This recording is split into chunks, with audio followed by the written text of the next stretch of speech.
tous, alors aujourd'hui on va parler de Molière et du mythe qui entoure sa mort et les circonstances de sa mort. À la Comédie Française, vous pouvez observer le fauteuil dans lequel Molière était assis le jour de la dernière représentation du Malade imaginaire. C'est un gros fauteuil qui est bien conservé aujourd'hui, il est mis sous verre parce que pendant de nombreuses années, en fait, il y avait des fétichistes qui arrachaient des petits morceaux de cuir pour les conserver avec eux. Et donc forcément, au bout d'un moment, le fauteuil s'est mis à plus ressembler à rien. Et c'est vrai qu'il est très abîmé, mais maintenant il est bien conservé. Et finalement, beaucoup de gens font le raccourci en disant que c'est le fauteuil dans lequel Molière serait mort. Mais c'est faux, il n'est pas mort dans ce fauteuil. Et je vais vous expliquer ce qui s'est passé. Molière est déjà très souffrant quand il commence les représentations de la dernière pièce qu'il a écrite, Le Malade imaginaire. Et en fait, c'est le jour de la 4e représentation que vraiment son état de santé se dégrade fortement. Donc sa femme le supplie de ne pas jouer ce jour-là. Mais Molière, qui a toujours été très soucieux de l'état des finances de sa troupe, parce que ça impacte forcément directement les comédiens, a toujours tout fait pour maintenir toutes les représentations de ses spectacles. Et donc ce jour-là, il veut jouer, il veut pas annuler. Donc voulant absolument jouer ce jour-là, il fait venir les comédiens, il leur explique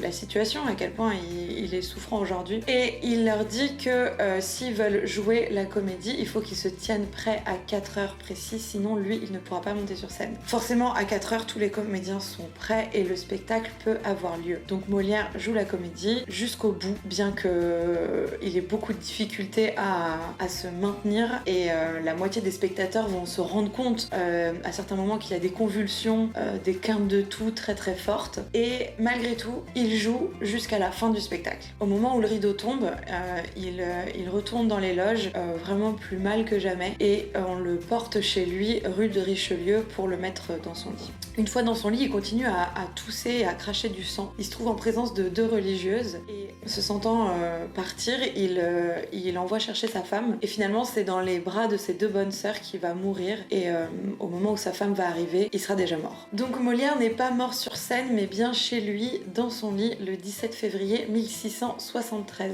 à l'âge de 51 ans. Sous prétexte que Molière est mort sans confession et sans avoir renoncé à son état de comédien comme il était coutume de le faire à l'époque, on lui refuse la sépulture religieuse. Après, on sait pas vraiment comment ça s'est passé. Certaines personnes pensent que c'est Louis XIV qui est intervenu en faisant enterrer Jean-Baptiste Poquelin, le tapissier, et non pas Molière, le comédien. En bout de course, on finit par lui accorder un enterrement, mais pourvu qu'il soit discret. Donc on le fait quitter sa maison clandestinement la nuit, le 21 au soir, au milieu des pauvres, et on va l'enterrer au cimetière Saint-Joseph, qui n'existe plus aujourd'hui, mais qui était rue Montmartre à Paris, et on lui accorde une tombe individuelle et non pas la fameuse fosse commune. Le monument qu'on peut observer au cimetière du Père-Lachaise est un cénotaphe en fait, et on n'est même pas certain que ce soit la dépouille de Molière qui repose à l'intérieur. Certaines personnes ont dit que en fait elle avait été échangée avec celle de La Fontaine quelques années après sa mort. Bref, on ne sait pas, on saura peut-être jamais. Ça constitue un mythe de plus autour de Molière. Voilà, donc vous connaissez désormais la vérité sur